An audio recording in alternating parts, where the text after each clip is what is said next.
what is karma? Before we go to karma, that means then we have to go to another concept, which is, do you believe in God? To believe in karma, first we need to believe in a just God. That means I need to believe in a God and the chap is just. Right? Only then the whole foundation of karma theory can be applicable. But every religion, Bismillah al-Rahman al-Rahim. Okay,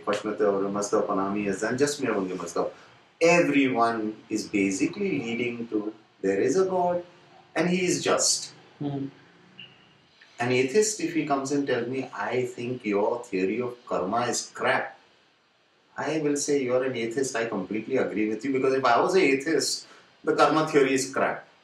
Completely. But if you're not an atheist, if you do believe there is some power somewhere, I don't think that power can be unjust. And if that power is unjust, I don't want that God. Okay? Okay. So now we have a God, the poor guy is just. Okay?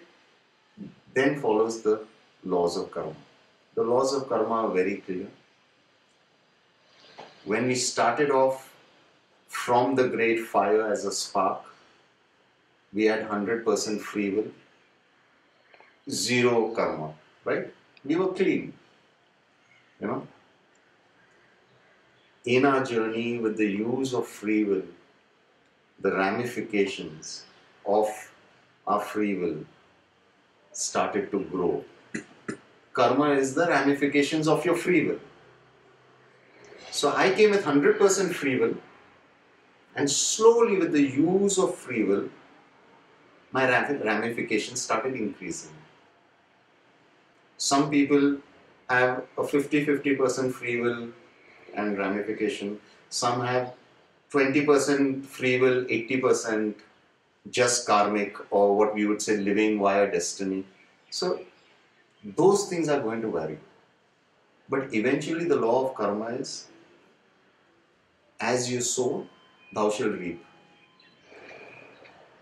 Depending on your journey in life, depending on how much quota of free will is left, will decide your question that when I meet a man, am I starting a new association or is it karma? Now that nobody can answer. It all depends on what is the ratio of your free will and what you have to go through the ramification.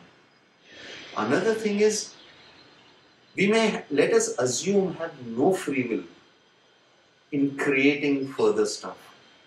But we have a free will of how to go through our karma, which is going to either create further karma or really wash out your present one.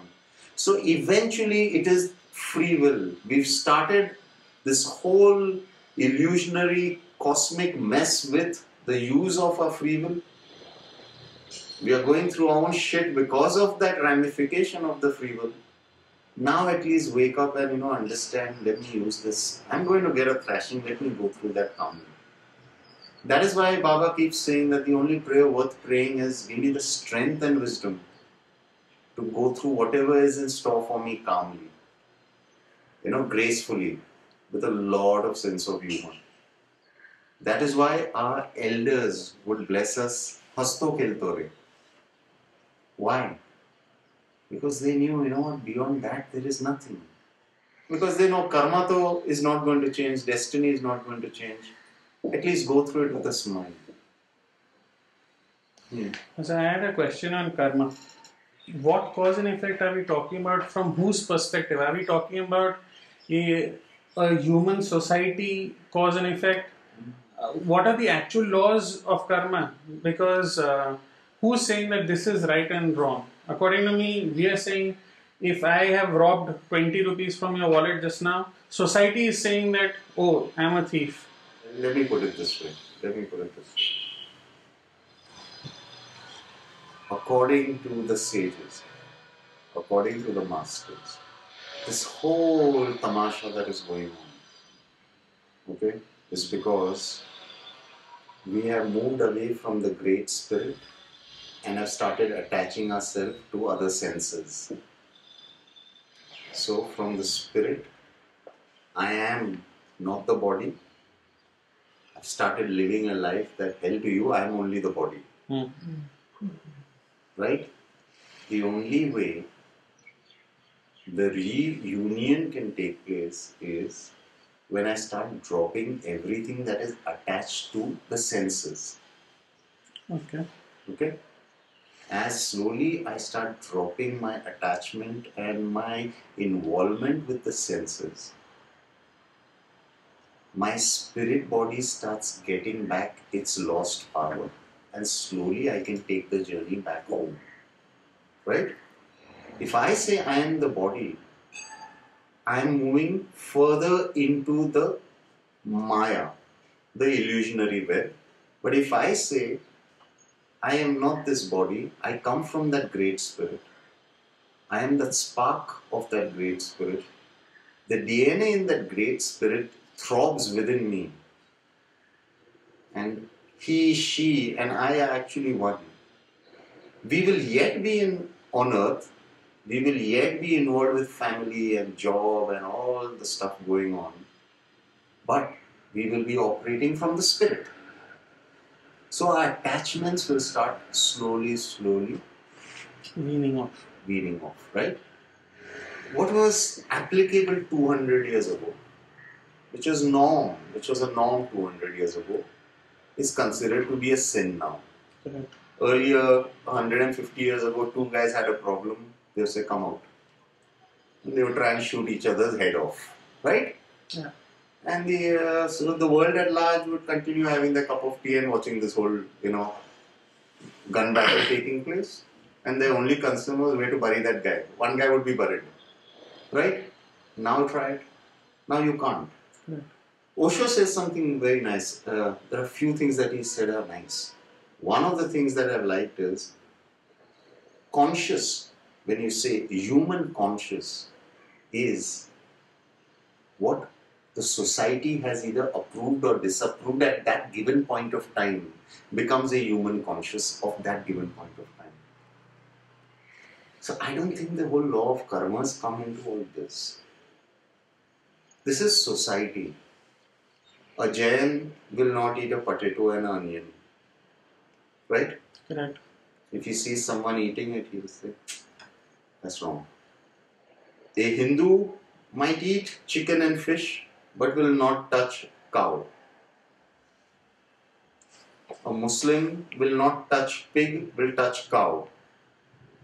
Christians and Zoroastrians will eat anything that is walking on the surface of the earth. So are you trying to tell me there is a Jain heaven, a non-vegetarian heaven, but cow not included? I don't think so, right? You can't have so many heavens depending on diet. But if you see, diet is damn important in most religions. कैसा हिंदू है गाय खाता है हाँ तू मुसलमान हो ही नहीं सकता तू सुअर खाता है That means the poor guy's entire spirituality has been, because you are indulging in this diet, means you're finished. What I'm trying to tell you is that these are man-made laws. Your custom, your upbringing, your DNA has, indulged in a particular lifestyle which is imprinted in your DNA also. I'll tell you another thing. I know so many Zoroastrians. Okay?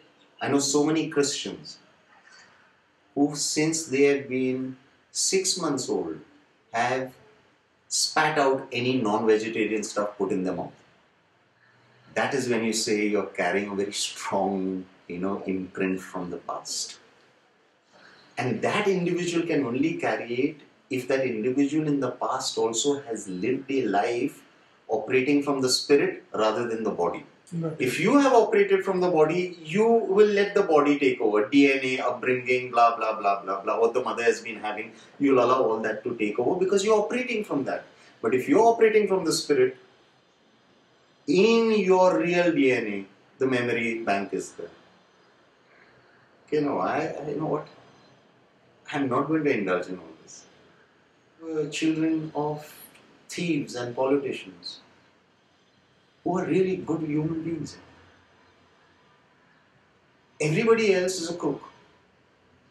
That one person, Even the father is scratching his head. Okay, hospital mein kuch, there was some mix-up, right? Why? Where did that come from? It comes from the spiritual DNA. It cannot come from the genetic DNA. Genetic DNA will pull you. Even if you're a veg in your past lifetimes, the genetic DNA will make you a non-veg in this lifetime. You're operating from the body.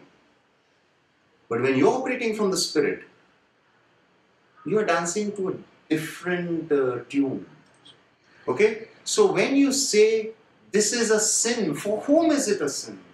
In which era was it a sin? You need to ask yourself. You know, every religion has similarities and then they go completely, crazy with certain rigidness. What Jains are rigid about, Zoroastrian is not rigid about. Now, who's wrong?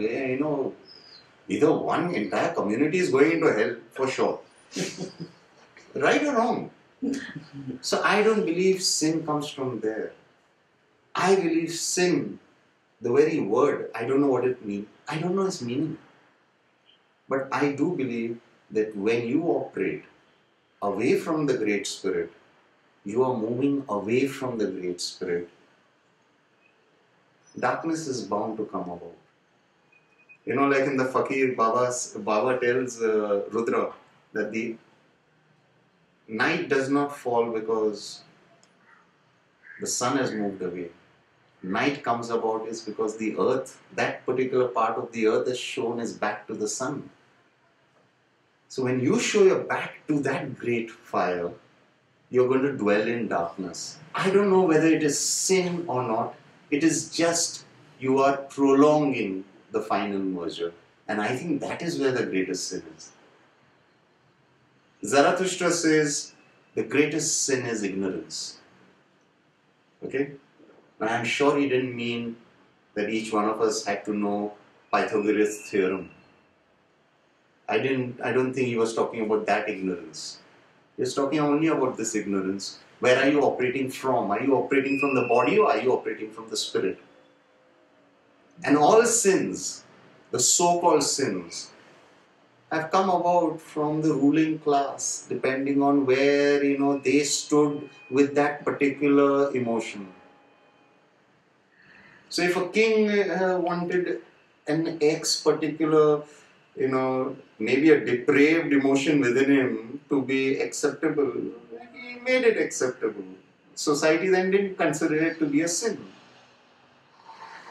If you are born in the remotest part of a jungle in Africa, your God is going to be dark-skinned. 100%. Okay? If you are born in Antarctica, your God is going to be fair-skinned with all the fur cap and everything involved. Yeah, we have not even seen God. We are going 10 steps ahead and talking about sin. God himself or herself is one's own reality. So I think if God itself is so personal to an individual, just imagine how personal heaven and hell will be. As Baba keeps saying, heaven and hell is a state of mind. I can have everything in the world, but you know what? If there's some shit going on in my head, I'm in a state of hell. I have been in my life at certain junctions where I actually was getting a walloping of my life. But for some reason, because I was centered, those days didn't seem that bad.